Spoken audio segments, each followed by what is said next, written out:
كيعطل لك الحياه ديالك، امورك توقف، حياتك توقف، حياتك تدمر. اللي درتي فيها يديك ما تطلع، اللي درتي فيها يديك ما تصدق، اللي درتي فيها يديك ما تيسرش، يعني ما تكملش اصلا. اي حاجه كتبداها كتوقف. طالما ان الله سبحانه وتعالى عطانا العلاج وعطانا كيفاش اننا نحاربوه، ما نجلسوش وما نربعوش يدينا ونخليوه يدير في حياتنا ويدير فينا ما بغى. رقات مديون الراقي اللي يجي عنده مريض ويقول له ندير لك الحصه ب1000 درهم، انا ما كنعتبروش راقي. الراقي اللي يجي عنده المريض ويقول له يتشرط عليه، يقول له غتجيب كذا وكذا وكذا وكذا وندير لك الحصه ب1300 درهم، انا ما كنعتبروش راقي. الراقي هو الذي يرقي الناس بما آتاه الله من العلم دون أن يشترط عليهم مالا أو جاها، إلا أنهم يعطيوه من عندهم، هما يعطيوك داكشي اللي بغاو. السلام عليكم ورحمة الله تعالى وبركاته. كيف دايرين؟ لاباس عليكم؟ كلشي بخير؟ نتمنىكم تكونوا بخير وعلى خير وفي تمام الصحة والعافية وما ناقصكم حتى شي خير وانتم كتشوفوا الفيديو ديالي ديال هذا النهار. عواشركم مباركة، يدخل عليكم رجب بالصحة والعافية والتيسير والرزق وكل ما كتمناو يا رب. نبداو الفيديو ديالنا كما العادة بالصلاة والسلام على نبينا. اللهم صل وسلم وبارك على نبينا محمد في الأولين، صل وسلم وبارك عليه في الملأ الأعلى يوم الدين. الفيديو ديال اليوم درتو نزولا عن طلب ديال الأخوات اللي طلبوا مني طريقة صحيحة ديال استخدام المسك الأسود من بعد ما كنت هضرت عليه في آخر فيديو ديال العطور. بزاف ديال الاخوات صراحه جاوني طلبات كثيره، وانا كنت وعدتكم في الفيديو ديال العطور انه اذا كان الطلب على المسك الاسود، على طريقه استخدام المسك الاسود لعلاج المس العاشق والمس الموكل بالعين والسحر، قلت لكم راه غادي نحط لكم فيديو ان شاء الله. وانا عند الوعد ديالي فاش جاوني طلبات عليه في الخاص وفي الواتساب وفي كل شيء، عرفت باللي خصني نحط الفيديو. فجيت اليوم ان شاء الله الرحمن الرحيم باش نحط لكم هذا الفيديو هذا اللي غنشرح لكم فيه بالضبط، اللي غنشرح لكم فيه مجموعه ديال الامور بسيطه بطبيعه الحال، ولكن غتكون مهمه ومفيده جدا للناس اللي عندهم مشكل ديال المس او لا ديال العين او لا ديال السحر او لا ديال المس العاشق. كيف ما قلت لكم البنات، قال رسول الله صلى الله عليه وسلم: حبب إلي من دنياكم 3: الطيب والنساء وجعلت قرة عيني في الصلاة. صدق رسول الله صلى الله عليه وسلم. والطيب هو كل رائحة طيبة، سواء مسك أو عنبر أو عود، كل رائحة طيبة زكية يحبها أو تحبها الأرواح الطيبة ويحبها المؤمنون الصالحون. عكس الشياطين تبغض الروائح الطيبة وتحب الروائح الكريهة، ولهذا تعيش في المزابل والقاذورات. البنات، ملي كنقولوا رائحة طيبة كنقصدوا بكل حاجة كل رائحة عندها رائحة زكية، عندها ريحة طيبة، يعني فاش كتشميها كتعجبك. فهمتوا كيفاش؟ فالشياطين راه كاين البنات الجن اللي عنده في الجسد ديالو الجن المسلم كتلقاه كيبغي الرائحه الطيبه. انا كنهضر على الشياطين النجسين كيكرهوا البنات الرائحه الطيبه، وفاش كيكون فيك مس شيطاني او لمس عاشق كيكره شي حاجه سميتها الرائحه الطيبه. البنات، انا كنعرف حالات تعرضوا علينا قسما بالله العظيم الى حالات ما دوشوش شهر، ما كتحملش الدوش، ما كتحملش ريحه الدوش ولا ريحه الصابون ولا ريحه الريحه ولا ودفارها كبار، ولكن راه ماشي لخاطرها، لان داكشي اللي فيها هو اللي كيبغي داكشي، فكيخليها انها تنزاوي وانها تبغي داك الامر، تبغي القذاره والنجاسه. فاليوم البنات جيت نهضر لكم على نوع من الطيب اللي هو المسك الاسود، واللي كيجي على هذا الشكل هذا، كيجي على هذا الشكل يعني هكا فردي، او لا البنات ممكن انكم تلقاوه على هذا الشكل هذا، وكيكون معاه هاد المسك صابونه، انا كنقول له الصابونه. غادي نقول لكم الاستعمال ديالها ان شاء الله الرحمن الرحيم في الفيديو.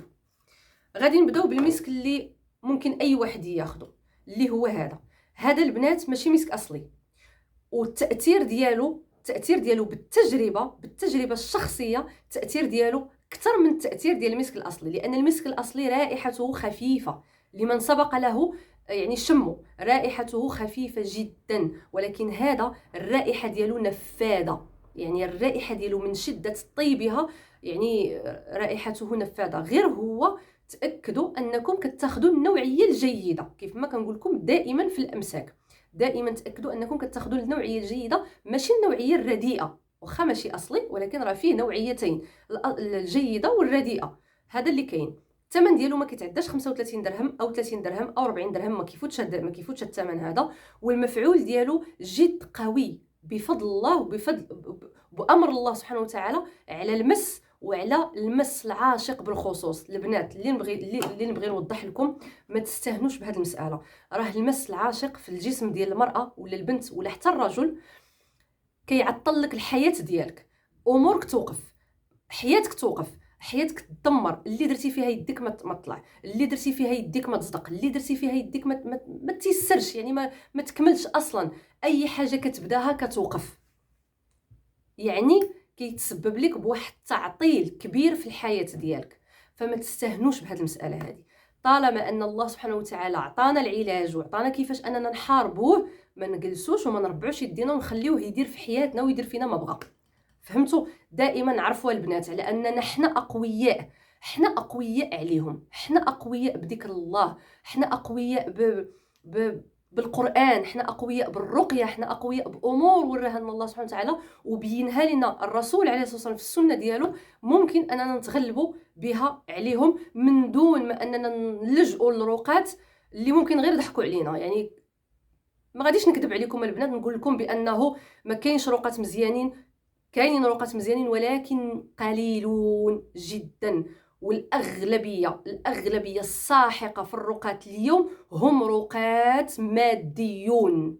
الراقي اللي يجي عنده مريض ويقول له ندير لك الحصة ب1000 درهم، أنا ما كنعتبروش راقي. الراقي اللي يجي عنده المريض ويقول له يتشرط عليه يقول له غتجيب كذا وكذا وكذا وكذا وندير لك الحصة ب1300 درهم، أنا ما كنعتبروش راقي.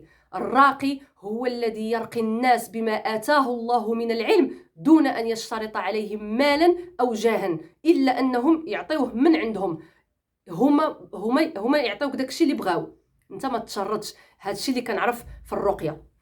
المهم البنات ما نطولش عليكم بزاف، غندوزو مباشرة للطريقة ديال استخدام المسك الأسود لعلاج المس العاشق، وأيضا السحر أو خادم السحر اللي كيكون في الجسد الانسان وكيبقى يجدد ليه السحر، وايضا البنات النساء والرجال، ولكن الاكثريه في هذه المساله هذه النساء اللي معرضات لها الاعتداءات الجنسيه اللي كتوقع في المنام للسيده سواء متزوجه او غير متزوجه، وايضا الناس اللي كيعانيوا من بغطاط البنات، واحد الشيطان اللي كيجي وكيكتم على النفس الانسان حتى كتحس انك غتموت.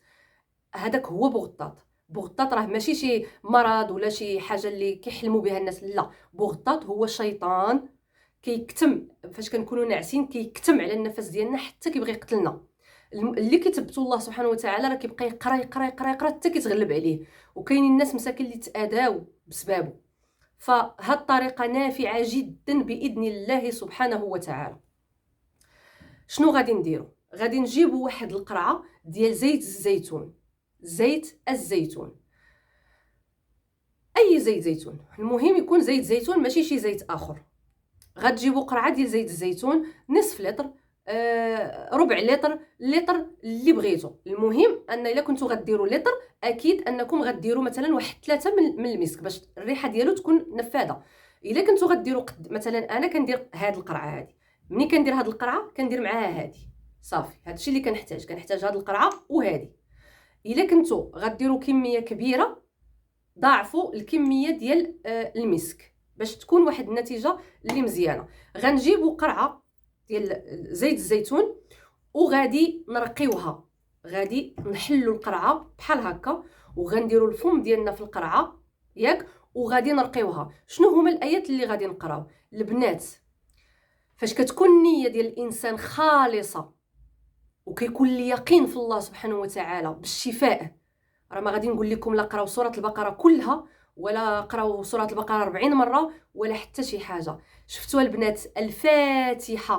الفاتحه انا كنعرف ناس، وماشي غير كنعرف ناس، انا شخصيا داويت من بزاف ديال الامور بفاتحه الكتاب. اقسم لكم بالله العلي العظيم، الى الفاتحه لو تعرفون قدرها ولو تعرفون ما تفعله في جسمكم وفي المس وفي العارض وفي القرين وفي لأدمنتموها، لأصبحت شرابكم وطعامكم.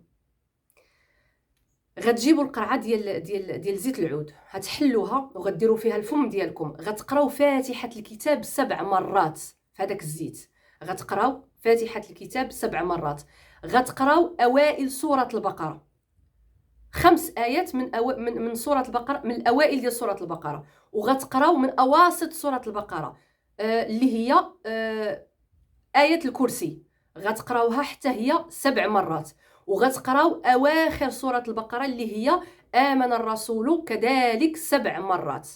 غتقراو في هذيك القنينه بهذه الطريقه هذه البنات، فمكم هكا في القنينه كتقراو بحال هكا بحال هكا كتقراو.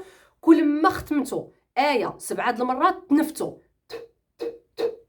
بحال هكا، وغادي تقراو من مور خواتيم سوره البقره غادي تقراو ياسين 3 ديال المرات، وغادي تقراو الصافات 3 ديال المرات، وغتقراو الزلزله 3 ديال المرات، وغتقراو الكافرون 3 ديال المرات، وغادي تقراو قل هو الله احد 3 مرات، قل اعوذ برب الفلق 3 مرات، قل اعوذ برب الناس 3 مرات، مع النيه واليقين في الشفاء.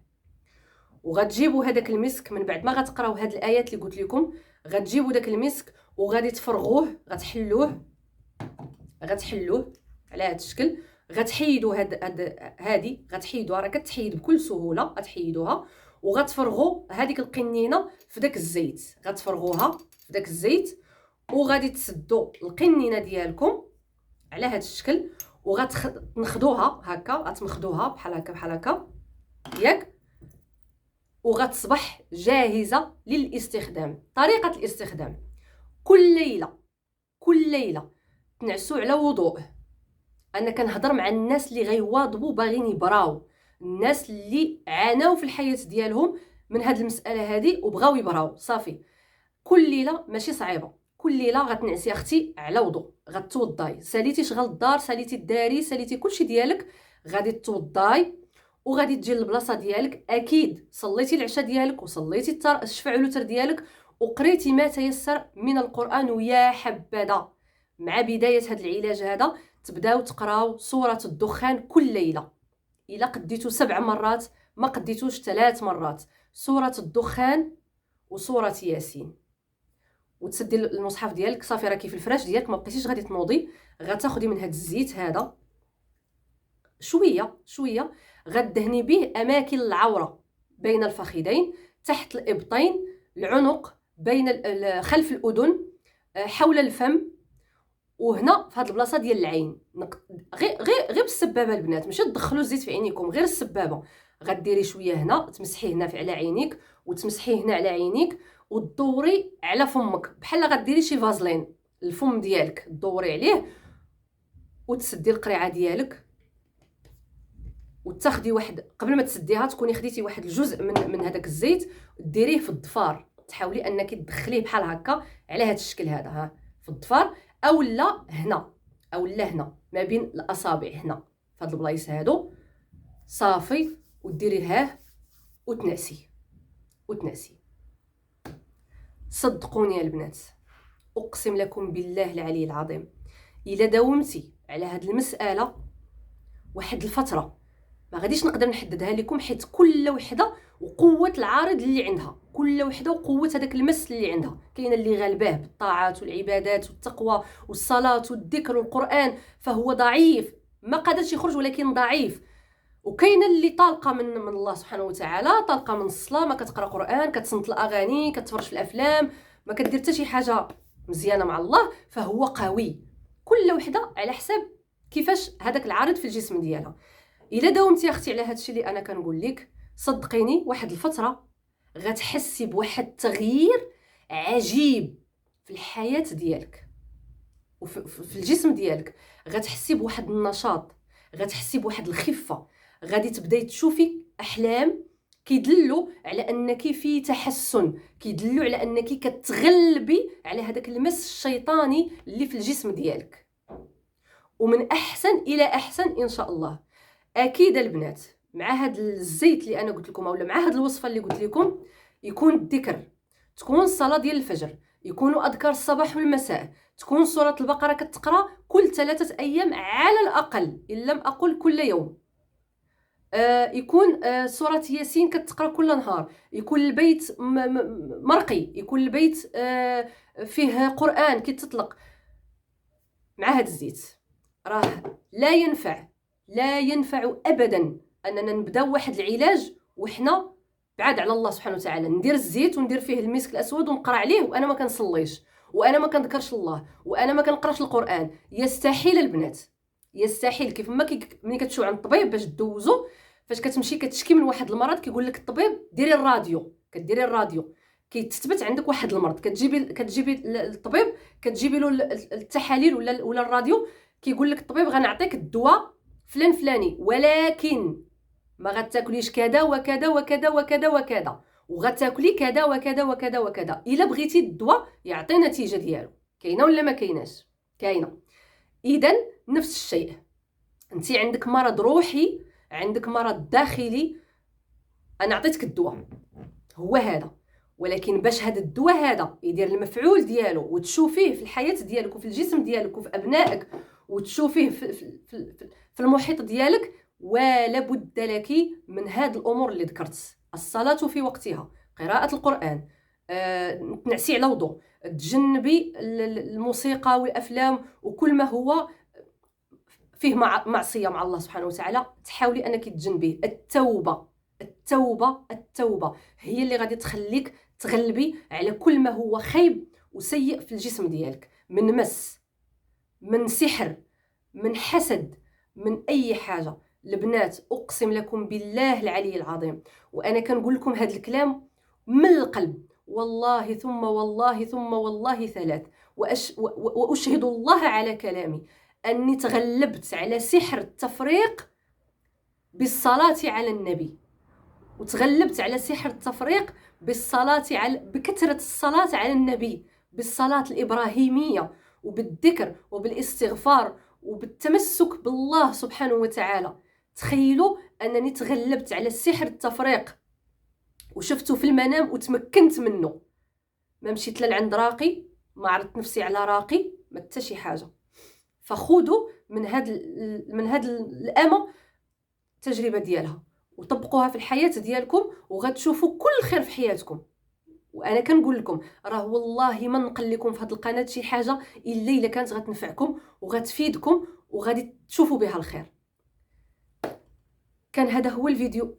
قبل ما نختم معكم الفيديو، بالنسبه لواحد الاخت كتبت لي في التعاليق بان بغات طريقه كيفاش تحصن ولادها وكيفاش تحصن الابناء ديالها صغار من السحر، من المس، من العين، من سهل اختي، سهل جدا. غتجيبي قرعه ديال الماء ديال سيدي علي، قرعه الكبيره ديال الماء، اولا بيدو، جيبي بيدو باش ما تعكزيش كل نهار تبداي ديري هذه المساله. جيبي بيدو وحليه كما حلينا هذيك القرعه قبيله. ديري اختي فيه الفم ديالك وتكوني موضيه، تكوني على وضوء وعلى طهاره، تكوني على طهاره بمعنى ما فيكش العذر الشرعي، اولا الاب ديالهم. وجيبي داك البيدو وديري فمك فيه وقراي فيه الفاتحه 7 مرات مع النفس، وسدي داك القرعه وسقي بها الابناء ديالك، يولي هو الشراب ديالهم، يولي هو الشراب اللي كيشربوه، هو الماء ديالهم. فاش يقولك فينا العطش عطيهم من داك الماء يشربوه اليوم وغدا وبعدو. وتفكري هاد الامه لله، تفكريني على هاد الكلام اللي كنقول لك، وخذي من هذاك الماء ورشي ولادك به، رشي لهم بلايصهم ومنين يجيو ينعسوا حطي يدك عليهم وقراي عليهم الفاتحه 7 مرات والمعوذات 7 مرات، قولي هذه الجمله: استودعك الله الذي لا تضيع ودائعه يا ولدي. او اللي على البنت: استودعك الله الذي لا تضيع ودائعه. استودعي اولادك عند الله سبحانه وتعالى في الصباح وفي المساء، وغتشوفي كل خير ان شاء الله بحول الله. وكان هذا هو الفيديو ديالي معكم، كنتمنى تستافدوا منه، وكنتمنى يكون الفيديو فيه افاده، بغيتو غير ينفعكم. هذا الفيديو كنطلب الله سبحانه وتعالى يوصل لكل واحد عنده هذا المشكل ديال المس العاشق، ولا عنده مشكل ديال السحر. كنتمنى من الله سبحانه وتعالى يوصل له هذا الفيديو. بارطاجيوه على اوسع نطاق. الله يجازيكم بخير. شدي الفيديو ديري ليه بارطاج مع اللي عندك في الواتساب كامل، خدي الاجر. كاينين الناس مراد البنات، انا كنعرف ناس كانوا مراد، عرفتوا مراه عندها ابناء ما كتنوض، ما كتخدم شغلها، سد عليها في البيت، ما كتخرج، ما غير كتبكي، حياتها ضاعت بسبب المس العاشق، اولا بسبب السحر، اولا بسبب العين، اولا بسبب التابعه، وما كانت عارفه شنو دير. والحمد لله ربي عطاها واحد السبب ووراها شنو دير. فبارطاجيو هذا الفيديو. الله يجازيكم بخير. كاينين الناس والله ما كيعرفوا، مرادين في صحتهم وما عارفين شنو يديروا، كيمشيو الاطباء النفسانيين كيزيدوا يخرجوا عليهم، كيمشيو الرقات كيكملوا عليهم، يستنزفوهم ماديا ونفسيا، ما عارفين شنو يديروا. وهو الحل بين يدينا، الحل بين يدينا. الله يجازيكم بخير. بارطاجيو هذا الفيديو. بالنسبه للاخوات اللي غادي يشريو هذا المسك هذا غادي يلقاو فيه هذه شنو الدور ديالها البنات. انا شنو كندير بها دابا؟ هادو راه انا هذا غناخذو، هذا انا طلعته ليا باش نعاود القريعه ديالي لانها ما كتخطانيش. هذا شنو كندير بها البنات؟ هذا كنحلو راه عنده واحد البلاستيكه، كنحلو وكنبقى نمسح به البلاصه ديالي، مخدتي بلاصتي فراشي كنمسحو به، كتبقى الريحه ديال المسك الاسود في الفراش ديالي. هذا هو الدور ديالو عندي انا، هكا كنستخدمه ومرتاحه عليه. واللهم لك الحمد، اموري في تحسن واموري في تقدم من نهار اللي كرمني الله سبحانه وتعالى بهذيك الرؤيه، وشفت هذاك السحر، ورجع داك الخادم داك السحر رجع قد القمله قدامي، من بعد ما كان قد الجبل. انا كنقرب عنده هو كيصغر حتى ولا قد القمله، ومكنني الله سبحانه وتعالى باش نعرف هذاك السحر ونعرف شنو عندي، واتجهت الله سبحانه وتعالى في الدعاء. فاللهم لك الحمد. شفت الخير في الحياه ديالي، وجيت نقلت لكم التجربه ديالي، وبغيتكم تشوفوا داكشي اللي شفت في الحياه ديالي. الله يشافيكم ويعافيكم ويبعد عليكم شر الخلق. الله يبعد عليكم شر الخلق. واللي بغات نقول لها البرنامج اللي انا درت واللي تبعت حتى كرمني الله سبحانه وتعالى بهذيك الرؤيه، وحتى كرمني الله سبحانه وتعالى انني فكيت راسي من هذاك السحر بدون ما نلجا لا الراقي ولا حتى شي واحد، ما عندي حتى شي مشكل نعاود ننزل فيديو اخر ونقول لكم التجربه ديالي مع سحر التفريق اللي كان غيدمرني واللي كان غيخرج لي على الحياه ديالي. ولكن اقسم لكم بالله العظيم ما خاب ولا خسر من استعان بالله ومن تمسك بالله ومن قوي بالله. لا يغلبه لا ساحر ولا مس ولا أي شيء. ثقوا بالله واستعينوا بالله واستقووا بالله، والله لن يغلبكم شيء على وجه الأرض. ولكن أسندوا ظهوركم إلى